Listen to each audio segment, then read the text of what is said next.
l'humanité ne réalise pas à quel point il reste peu de temps avant le point de non-retour. Chaque nouvelle anomalie naturelle montre à quelle vitesse nous nous en approchons. Dans ce reportage, nous ne présenterons qu'une petite partie des événements climatiques qui se sont produits en seulement une semaine, du 5 au 11 mars.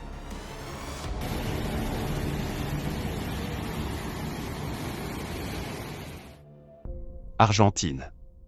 Le 7 mars, un phénomène météorologique extrême a frappé les provinces du centre de l'Argentine, accompagné de pluies torrentielles, parfois extrêmes, ainsi que de violentes tempêtes avec des vents forts et de la grêle.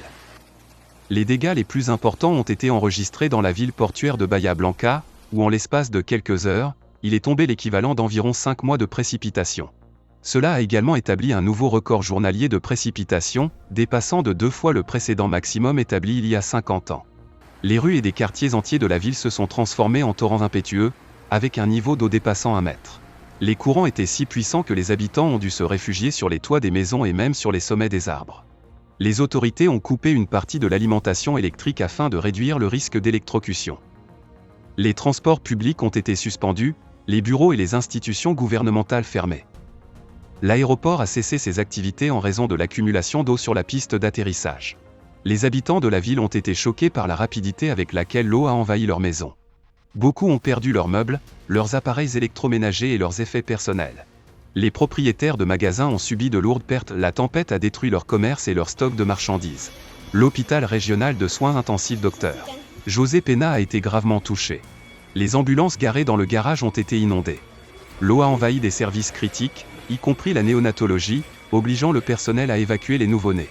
Les infirmières ont dû transporter les bébés à la main, toujours reliés à leurs appareils médicaux, vers des lieux sûrs. La tempête dévastatrice a fait au moins 16 morts, tandis que des dizaines de personnes sont portées disparues. Plus de 1400 habitants ont été évacués des zones sinistrées. Les habitants ont ressenti une immense peur et un profond sentiment d'impuissance face aux forces de la nature. Les destructions sont si importantes que le délai de reconstruction de la ville reste incertain. Il convient de noter qu'il s'agit déjà de la deuxième catastrophe climatique majeure frappant Bahia Blanca au cours des 15 derniers mois.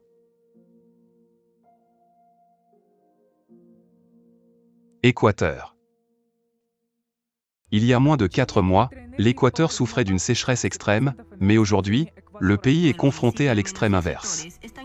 Des pluies torrentielles et persistantes ont provoqué des inondations, des glissements de terrain et des effondrements de sol.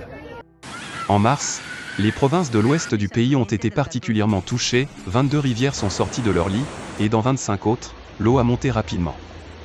Un niveau d'alerte rouge a été déclaré dans 6 provinces. Le 8 mars, dans la ville de Porto Viejo, province de Manabí, une pluie extrême est tombée en l'espace d'une heure, atteignant parfois le niveau du cou d'un adulte.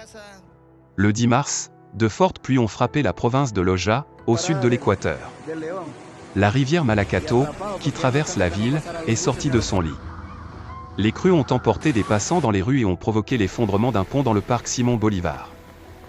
Depuis le début du mois de février, les pluies ont endommagé 16 ponts, plus de 23 000 maisons, détruit des milliers d'hectares de cultures et causé la mort de près de 50 000 animaux.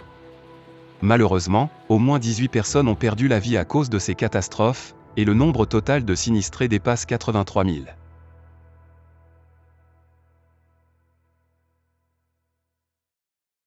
Cyclone tropical Alfred. Selon les prévisions des météorologues, Alfred devait normalement se dissiper dans l'océan, comme c'est habituellement le cas pour les cyclones empruntant une trajectoire similaire. Mais le 4 mars, il a soudainement changé de direction vers l'ouest et s'est dirigé vers les côtes de l'Australie. 3 jours plus tard, il a touché terre près de Brisbane, la plus grande ville du pays en superficie et la 3e en population. Les cyclones tropicaux atteignent très rarement l'extrême sud de la côte et de l'Australie, où se trouvent les régions les plus densément peuplées. La dernière fois qu'un tel phénomène s'est produit remonte à un demi-siècle. Le déplacement lent du cyclone a provoqué, dès plusieurs jours avant son arrivée sur le continent, de fortes pluies, des marées de tempête et des vents violents dans les zones côtières. Dans l'état du Queensland, la ville de Gold Coast et son célèbre réseau de canaux ont été parmi les premières zones touchées. Les inondations ont transformé les rues en rivières, et dans les eaux en crue, des requins bulldogs ont été aperçus. Dans la ville de Brisbane, il est tombé 275 mm de pluie en 24 heures, ce qui en a fait la journée la plus pluvieuse des 50 dernières années. Dans certaines régions de la côte est australienne, le cumul des précipitations en 5 jours a dépassé 1000 mm, entraînant des inondations soudaines et destructrices. Les vents violents, atteignant 100 km/h, ont arraché des arbres et endommagé les toitures. Le cyclone a laissé 330 000 foyers et entreprises sans électricité dans le Queensland, établissant un record absolu de coupures d'électricité pour la région. Aucune catastrophe naturelle n'avait jamais causé une panne d'une telle ampleur. Dans l'état du Nouvelle-Galles du Sud, une tragédie s'est produite dans la ville de Dorrigo, où un homme a été emporté par un fort courant. Kazakhstan.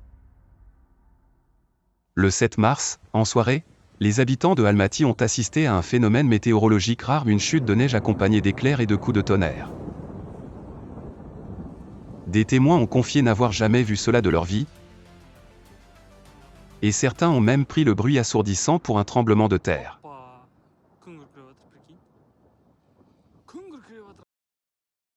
États-Unis. Un tornade F2 a frappé le comté de Seminole, en Floride, dans la matinée du 10 mars. Les vents ont dépassé 185 km/h. Le service météorologique national a qualifié ce phénomène de rare pour le centre de la Floride, où seulement 10% des tornades atteignent les catégories EF1 et EF2. La tornade a laissé derrière elle une traînée de destruction d'environ 6,5 km de long. Dans la ville de Longwood, une maison a été complètement détruite et plusieurs autres ont subi de graves dommages.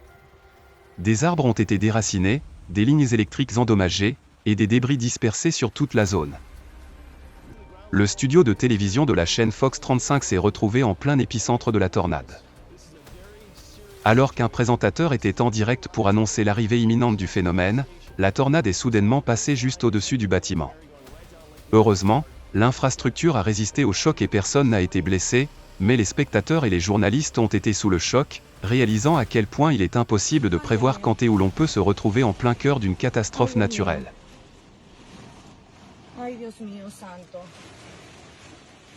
Espagne. Une puissante tornade a frappé la ville espagnole de la Algaba, dans la province de Séville, le 8 mars, semant la panique parmi les habitants. Peu familiers avec ce type de phénomène, certains ont pris le rugissement du vent pour le bruit d'un avion en train de s'écraser. Les vents violents ont arraché des toitures, endommagé des bâtiments et des lignes électriques. La zone industrielle a été particulièrement touchée, selon les premières estimations, les dégâts pour une seule entreprise dépasseraient 200 000 €.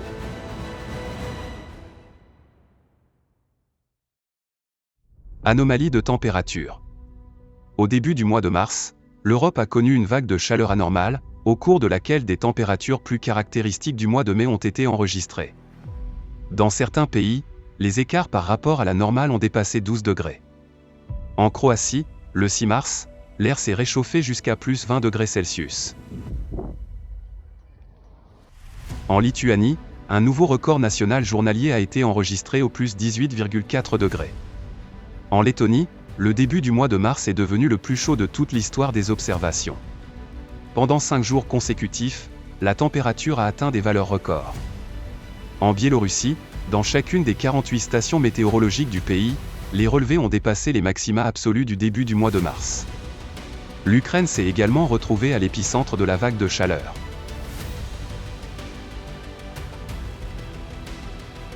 Dans la ville d'Ivano-Frankivsk, la température a pratiquement atteint les valeurs maximales de juillet et août, les mois les plus chauds de l'année. La Belgique a battu le record de 1892, avec une température de plus 19,1 degrés Celsius. Et au Royaume-Uni, en raison d'une chaleur anormale, un important incendie s'est déclaré sur les landes de Bruyère dans le comté du Grand Manchester. Turbulences aériennes. Le 8 mars, un incident aérien a eu lieu lors du vol Dubaï-Istanbul de la compagnie Turkish Airlines. Certains passagers ont rapporté que l'avion avait traversé une zone de forte turbulence, donnant l'impression d'une chute libre soudaine.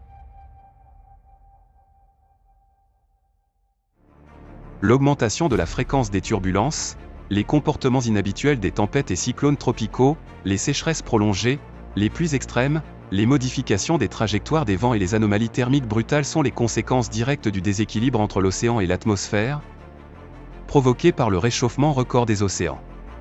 Si rien n'est fait, nous devons nous attendre, dans un avenir proche, à des phénomènes climatiques encore plus extrêmes, dépassant largement les normes connues jusqu'ici. Pour résoudre ce problème mondial, il est crucial d'unir les efforts des scientifiques, des politiques, des entreprises et de la société civile. Ensemble, grâce à une coopération mondiale et à des solutions concertées, nous pouvons inverser la tendance. Mais il est impératif d'agir collectivement, en tant qu'humanité unie.